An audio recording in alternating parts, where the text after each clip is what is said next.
Vocês acham, mulheres, que vocês são problemas? Há uma solução. Amém. Jesus merece uma salva de palmas por isso. Então, na hora da solidão, ele está presente. Versículo 5. Vamos ler aí, então, se é verdade. Versículo 5, Brian. No 3, bem forte. 1, 2, 3. Deus está no meio dela e não se abalará. Deus ajudará já ao romper da manhã. Porque ele está presente. Porque na hora da aflição, na hora da necessidade, ele nos ajuda. Então não pense que você está sozinho, não. Hoje você de repente pode estar caído, mas amanhã você pode estar levantado. Pode estar fraco, mas pode estar fortalecido. O que não pode é você virar brinquedo de Satanás, tapete do diabo, boneco de corda ao que o diabo dá em você e você faz aquilo que ele quer. Não pode. Não pode. Porque nós temos que tomar uma decisão, pegar uma atitude e dizer um basta. A partir de hoje a minha vida está sob o controle de Deus. A partir de hoje a minha família está no controle de Deus. A partir de hoje o meu casamento está no controle de Deus. A partir de hoje o meu trabalho, quem gerencia é Deus. A partir de hoje as minhas decisões são de Deus. A partir de hoje até o meu relacionamento vai ver se é da vontade de Deus. Sabe, meus irmãos, porque nós temos que ter o controle de Deus nas nossas vidas. Porque ter o controle de Deus só na hora que nós não damos conta, ou porque tudo está descontrolado, aí é tarde. Então nós temos que deixar Deus escolher por nós. Controle de Deus. Quando eu vim para a Suíça, Deus teve que confirmar. E Deus confirmou em oração. Deus levantou uma profeta. Maria não tinha o hábito de ir na tarde da bênção lá em Goiânia. E aí um dia ela falou para mim assim: amor, eu vou lá na tarde da bênção. E ela foi. Ela não tinha o hábito de participar deste culto. Era as 2 horas da tarde. E Deus levantou lá um vaso de fogo, uma profeta de mão cheia, e falou: prepara as malas, porque eu estou levando você e a sua família para um lugar bem distante. E eu e ela estávamos orando para sair uma igreja para nós ali no estado do Goiás. Nós tínhamos caído na graça do pastor presidente, e o pastor havia prometido em qualquer momento entregar uma igreja com salário e casa para nós pastorear. E coisa boa, irmãos, é você fazer o que gosta, ainda mais quando você está na sua casa, quando você está na sua terra, né? Aí o que acontece? Houve a proposta da parte de minha mãe para nós podermos vir para cá. Foi aí quando eu comecei a orar: Senhor, é a tua vontade de eu ir para a Suíça? Eu falei: se for a tua vontade, o primeiro que sair vai ser de Deus. E todos os dois eram difíceis. Por quê? Porque a minha mãe tinha colocado um objetivo, que ela só me traria direto para um apartamento que ela alugasse. Mas há 10 anos atrás, se hoje é difícil alugar apartamento, imagine há 10 anos atrás. E ela falou assim: eu só trago se eu conseguir um apartamento para o meu filho. Era difícil naquela época, como hoje também. E para eu arrumar uma igreja lá no estado do Goiás, era também difícil, porque havia centenas de obreiros na fila, esperando por uma igreja. Então eu fiz um desafio, eu fiz um propósito, um desafio. O que é aquela palavra que Gideão fez lá? Fiz uma prova, Ana Paula. Fiz uma prova com Deus. Falei: Senhor, então o primeiro que sair, esse é de Deus. Aí sabe o que aconteceu? Minha mãe me liga e fala: meu filho, vamos marcar a passagem porque o apartamento saiu. No outro dia, o pastor ligou lá para casa e falou assim: André, consegui a congregação, a melhor congregação do campo dele, lá na Cidade Jardim. Lugar bom a Cidade Jardim, é ou não é, Adriano? Né, Sandra? Eu estou falando com os goianos aqui, né, Santiago? Um lugarzinho bom. Fui ver a igreja, uma igreja abençoada, comportava 200 pessoas. A porta da igreja era de sensor, você entrava e ela abria. Ar-condicionado, eu falei: era a igreja que todo pastor desejava pastorear. Mas aí, irmão, eu fiquei com o coração tão dolorido, eu falei, não, eu vou para a Suíça, e vim para a Suíça, irmão. E os primeiros 4 meses que eu passei aqui foi prova. Foi prova que até se eu contasse minha história para o carroceiro, o cavalo ia chorar de tanta tristeza. 4 meses. Mas pastor, eu passo há 1 ano, mas o meu só foi 4 meses. Pareceu que foi 40 anos. Irmão. Teve uma noite que eu até passei na calçada, 11 horas da noite, sem saber para onde ir. Numa situação que aconteceu. Mas Deus nunca me desamparou. Deus sempre esteve presente. Porque Deus é o nosso socorro bem presente na hora da angústia. Então, confiar em Deus, na terceira parte do versículo. Confiando em Deus nas horas dos obstáculos. Na hora da fúria do inimigo, ele se levanta para poder abalar. 6 e 8. Vamos ler 6 e 8. No 3 bem forte. 1, 2, 3. Os gentios se engrandeceram, os reis se soberam. Ele levantou a sua voz e a terra se derreteu. Viu? A luta só demora enquanto ele se levanta. E tudo treme. E tudo derrete. Porque, irmão, ele diz assim: mar, aquieta-te, vento, acalma-te, vai acalmar. Porque ele tem propósito de lhe abençoar. Amém. Aleluia, irmão. Uma vez lá em Goiânia, as mulheres, irmão, às vezes é um problema num bom sentido. Porque quando elas ficam um pouquinho fofinhas, para não dizer outra coisa, para elas depois não bater na gente, inventa de tomar aqueles remédios, né? Para ficar assim na estética, com as curvas que havia perdido, aquela coisa. Herbalife, aquela coisa. Aí um Paulo André, esse que está aqui assentado no púlpito, né? Levanta aí, filho, você está bonito hoje, ó. A cara do papai. Paulo André não era tão peralta, que com 2 anos a Maria deixou a bolsa na beliche lá da casa da minha afinada sogra, né? E ele viu a mãe dele colocando a bolsa lá. Rapaz, ele escalou a tal da beliche, chegou lá e bebeu o remédio controlado. Aí o meu sobrinho Marquinhos, o filho da Vera, foi lá, ainda meteu o dedo, ainda puxou uns 2 da garganta dele, né? Aí o menino começou a ficar descontrolado. Isso foi 10 horas da manhã. 3 horas, o menino, era hora de dormir, e ele, mamãe, me dá peitinho, mamãe, me dá peitinho. E ele já estava doidão, peitinho, irmão. Ficou fissurado. Ficou doido. E o menino não queria dormir. E a mãe deu uns tapas na bunda dele. Dorme, menino. E o menino dormia, irmão. O menino estava escalando nela. Mamãe, eu quero peitinho, eu quero peitinho. Red Bull. Estava olhando para a mamadeira pulante, né? Ai, me dá peitinho, mamãe, chorar. Pensa no menino que chorou, irmão. Até se colocasse ele para atormentar o diabo ia fugir dele, de tanto que ele chorou. E a Maria, irmão, olha só o que é pai. Aí o olho do menino ficou vibrado, puxou um baseado daquele terrível. E a Maria, meu Deus, meu filho está endemoniado. Foi, sério mesmo, ela falou, meu filho está endemoniado. E o menino não acalmava. Eu tive um compromisso lá no Campo Central, lá perto da Avenida Goiás, no centro. E fomos para a igreja, e eu estava pregando, e o menino dando glória a Deus, chorando, e me incomodava, não estava nem conseguindo pregar, mas eu tinha que pregar, era um compromisso que eu tinha que assumir. Então, terminou o culto, a minha cunhada estava de férias com o marido dela, estava me acompanhando.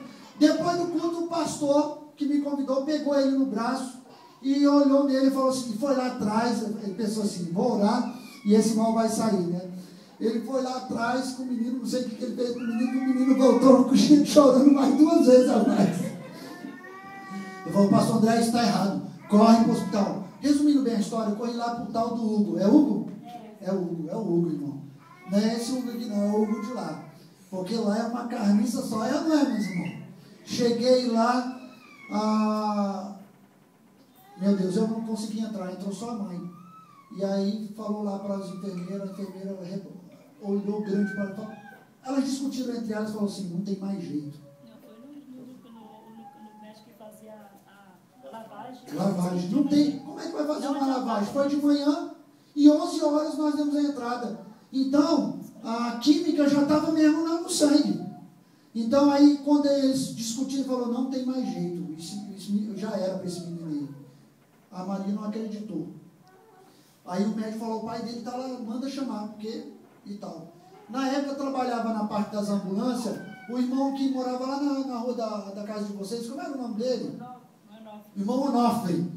O irmão Onofre, quando viu nós dois, falou, o que vocês estão fazendo aqui? Nós contamos uma história para ele. Ele falou, e ele trabalhava como chefe de ambulância, ele falou, vocês estão de carro porque não tem ambulância. Ó, eu estava enrolado, não tinha ambulância. Me mandaram para um hospital particular, lá de trás do hospital ali da Santa Rosa, aquele hospital geral, ali que tem um hospital ali. Quem é de Goiás sabe onde que é esse negócio? Sim, mas o hospital da criança fica na rua de trás. E eu com meu carro, irmão, ferindo todos os semáforos vermelhos, se possível, a Maria com soro para fora, e ele dormiu, e o Brian orando. O Brian tinha, acho que por volta de 7 anos, mais ou menos, de 6 a 7 anos. Eu passei 20 vezes de frente do hospital das crianças, que era um hospital particular, e não conseguia ver o hospital, irmão. Teve um momento que eu parei o carro e comecei a chorar. Eu falei, Senhor, o hospital está bem aqui, que eu sei que esse hospital está aqui. O cara disse que era de trás desse hospital grande aqui das urgências, aqui de Goiânia. E aí foi aí que eu com um carro parado, eu olhei para o lado, está lá, o hospital das crianças, irmão. Quando eu entrei, no momento de aflição tão grande, não pude entrar dentro do hospital. Eles já estavam esperando o Paulo André. Colocaram tudo pronto no Paulo André, porque eles estavam esperando dar uma parada cardíaca. Eles estavam esperando isso, aí levaram para lá. E eu fui para a abadia, né, porque a minha casa era lá, e quando eu cheguei lá, a minha sogra estava numa angústia e orando, irmão, e nós não dormimos, passando a noite toda orando. E lá na cidade tinha um irmão chamado Paulo, é cego, irmão, cego. Eu falei, sabe uma coisa, eu vou pedir uma oração para o irmão Paulo, cego. Vocês acreditem se quiser. Quando de manhã eu levantei, que eu pisei na porta da casa do irmão Paulo, ele falou assim, Pai do Senhor, pastor André. Eu falei, Pai do Senhor, irmão Paulo. Aí ele sapecou, falar línguas estranhas no mistério de Deus, falou assim, filho meu, o teu ungido, ele falou, não, o teu filho, a vida dele me pertence.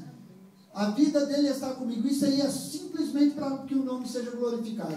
Quando eu voltei lá na hora do almoço, a Maria disse que o menino, além de ter comido a comida dele, estava brigando e querendo bater nos outros meninos para comer a comida dos outros meninos. Bom, mas Deus foi e cuidou, porque na hora da angústia Deus vai e cuida. Na hora da angústia Deus vai e te socorre. E quando essa aqui nasceu, aqui na Suíça, 4 meses, minha mãe chega lá em Vernier, estava tudo escuro, ela vai e abre a veneziana, e a Sarinha estava com um vergão daqui da sobrancelha até no alto da cabeça. Grande, irmão, parecia que tinha tomado uma paulada. Ela, André, vamos embora, a Maria estava trabalhando. Chegamos, liguei para o pastor Roberto. O pastor Roberto de carro me pegou e me levou aqui no Hospital das Crianças. O médico chegou para mim e falou assim, pai, esse bebê está com meningite. E se ela não morrer, ela vai ficar com sequela. E eu tenho um amigo aqui, o Cláudio, né, da época que congregou com a gente lá no Galpão, que a filha dele deu meningite e ela ficou surda. Né, e muda também. E aí, quando ele me deu aquela notícia, eu não aguentei. Fui para a sala de recepção e comecei a chorar. Aí o pastor Roberto veio e me abraçou. Calma, pastor. Deus está no controle. Eu sei, pastor, que Deus está no controle. Ele, calma, pastor. Deus está cuidando da Sarinha. Eu sei, deixa eu chorar. E eu chorava, irmão, e chorava. Sarinha passou 6 dias no hospital aí, lutando para poder sobreviver. E foi terrível, irmão, para nós que vimos a situação dela. E para a honra e para a glória do Senhor, minha filha está aqui hoje, tem 8 anos, não tem nenhum problema físico. O único problema que ela me dá, às vezes, é ela ficar temando comigo, né, irmão? Mas é uma bênção. Mas ela é uma bênção. Isso é coisa de criança, né? Mas é uma bênção de Deus, porque Deus está no controle. Deus está no controle da sua vida. Eu não sei o que você está passando, mas Deus está no controle da sua vida. Ah, pastor, eu estou passando por um problema, eu quero permir e eu vou me casar, pastor. Não faça isso, irmão. Isso aí, alguém ontem conversou comigo sobre isso, mas não estou falando para essa pessoa não. Porque bateu no meu coração, porque isso aí é algo de âmbito geral, é o que acontece. Não faça isso. Não faça. Matriculei a Maria aqui na frente, na rua de Los Angeles, tem uma faculdade bem na frente, que é uma escola de música. Vamos colocar a Maria para estudar musicolinguística. Estudar música com 6 línguas, vai sair uma poliglota. Gastamos 6 meses, irmão, de escola cara, 500 francos, não é fácil, 500 francos, e aí na hora o Estado de Genebra recusou, e nós entramos com recurso. Para entrar com recurso era mais 500 francos. Falei, Maria, larga de mão, porque o PMI não vai vir por essa porta. E não veio, irmão. E olha, para governo, para o nosso governo, e para o governo de muita gente, o nosso PMI, a nossa segurança, sabe quem é? É Deus. Porque nós estamos aqui há 10 anos e Deus está guardando. Apesar de nós termos documento português hoje. Mas Deus está no controle. Deus está no controle se você permitir que Ele esteja no controle. E Deus vai fazer um milagre na sua vida. Deus fará um milagre na sua vida. Eu não tenho sombra de dúvida que Deus abrirá a porta onde não tem porta. Que Deus, Ele atenderá os seus pedidos, mas você precisa fazer por onde? Diga, eu vou fazer por onde? Porque o que Deus tem para te dar é muito maior do que você possa imaginar. Você crê nisso? Amém, meus irmãos? Então, o versículo 10, para a gente fechar aqui a minha fala. Está mexendo aí? Versículo 10. Sabe qual é o problema da humanidade? Porque qual é o contrário de aquietar? Ficar inquieto. Ficar inquieto. Qual é o contrário?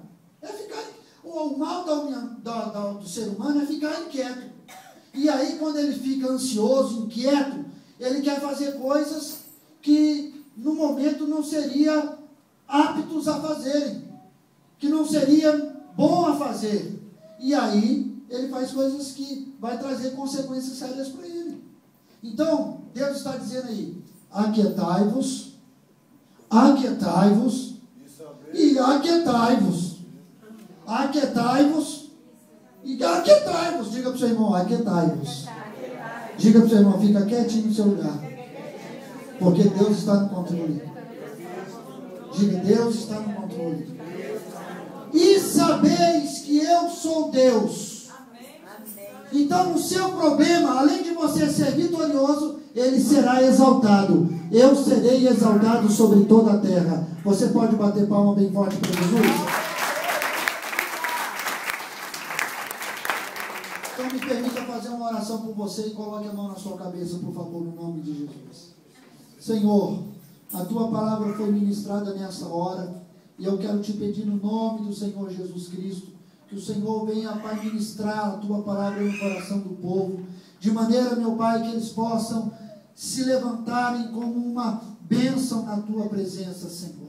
Que o Senhor possa abençoá-los no nome de Jesus Cristo, para o louvor da tua glória, Senhor. Ser na vida de cada um. Repreenda a ansiedade.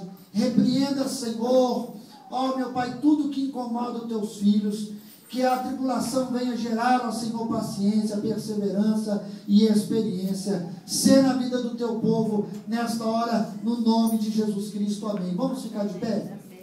Vamos, meus irmãos. Diga, eu sou abençoado. Eu sou abençoada. 1, 2, 3. Eu sou abençoada. E diga, eu posso abençoar. Eu posso abençoar. Agora abraça o seu irmão e diga, eu te abençoo no nome de Jesus Cristo.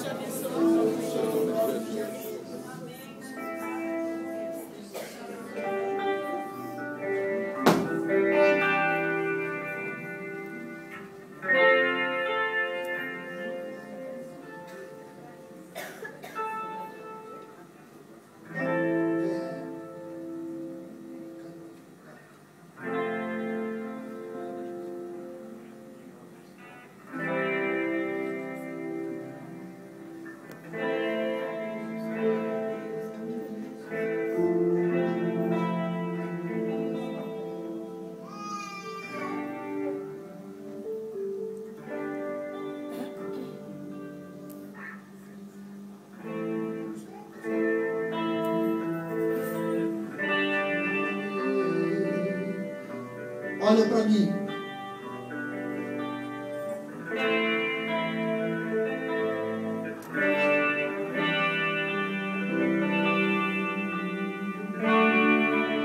eu me humilharei, teu nome gritarei, como criança eu serei. Mas olha pra mim, as vestes tocarei, na figueira subirei, aos teus pés eu chorarei. Mas olha pra mim, bem forte, olha pra mim, Senhor, olha pra mim, pois eu preciso, olha pra mim, Senhor, pois eu preciso do teu olhar. Eu me humilharei, eu me humilharei, teu nome gritarei, como criança